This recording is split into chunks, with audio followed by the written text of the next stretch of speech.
Meet Mark. Mark is a pigeon, and Mark has a hobby, looking for crumbs. Not because he's hungry all the time, but because his brain learned something powerful. It might happen again. Here's Mark's routine. He finds crumbs in a weird place, near a station, a parking lot corner, the edge of a park. Nothing special, just a few crumbs.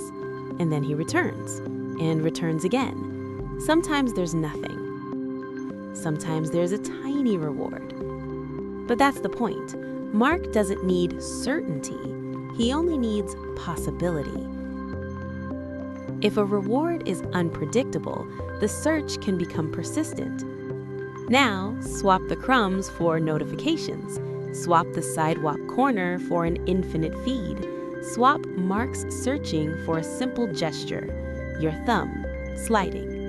You're not weak for falling into it. You're not uniquely undisciplined. You're human, and humans learn the same rule. Even if it's rare, the reward is possible. A quick, friendly piece of psychology. When an action is followed by a consequence, reward, relief, comfort, your brain takes notes. Do that again. Repeat that. That works. And over time, repetition starts to feel like preference, like choice, like this is just who I am. But not all rewards are equal. Some rewards don't just create behavior, they create persistence. There's a name for the Mark effect, intermittent reinforcement. It's when the reward shows up sometimes, not always, not on a predictable schedule. If Mark got crumbs every single time, he'd learn quickly and stop pressing his luck. But when the reward is occasional, he keeps going. That's why slot machines work. That's why endless scrolling works. That's why checking just one more time works. The brain becomes a hopeful gambler, and hope is sticky. When people talk about control, they often imagine Orwell, fear, surveillance, punishment, a loud tyranny.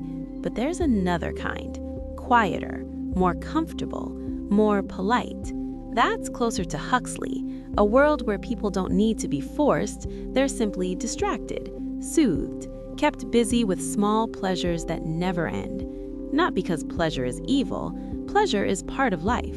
The problem begins when the environment is designed so that relief is always one tap away and discomfort becomes intolerable. And then there's another concept we share with animals, one that's almost funny until it isn't. We respond to supernormal stimuli.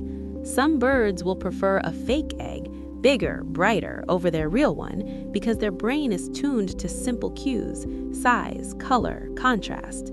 Now, look around.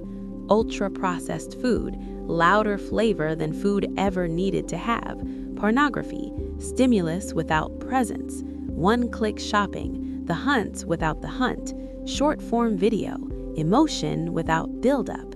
These are not sins, they are amplified rewards, and amplified rewards condition fast. At this point, you might ask, is this intentional? Is someone doing this to us? Sometimes you don't need a villain, you just need a market, competition, metrics. If attention is valuable, systems will evolve to capture it, even if nobody sits in a room plotting your downfall. The result is the same. Your attention becomes territory, and attention is one of the foundations of freedom. So, what do we do without turning life into a punishment? Start small, start practical, turn off non-essential notifications. If it's not a human you love or a task you truly need, it doesn't deserve to interrupt your mind. Create one screen-free pocket every day, even 30 minutes. Treat it like rebuilding a muscle, the muscle of attention. Add friction to the easy traps. Log out.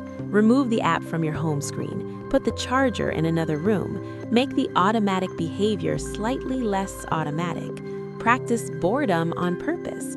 Walk without headphones sometimes. Wait without filling the wait. Let your brain remember it can be quiet.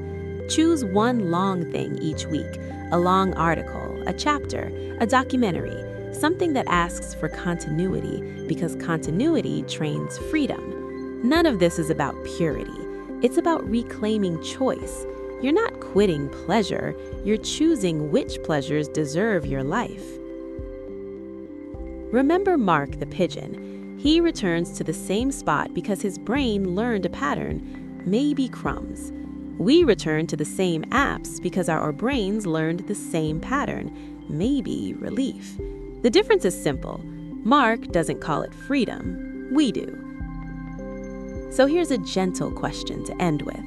What's your favorite modern crumb? The tiny reward you keep chasing, not because it nourishes you, but because it's always possible. Because freedom doesn't begin out there. It begins in the hardest place to govern, your attention.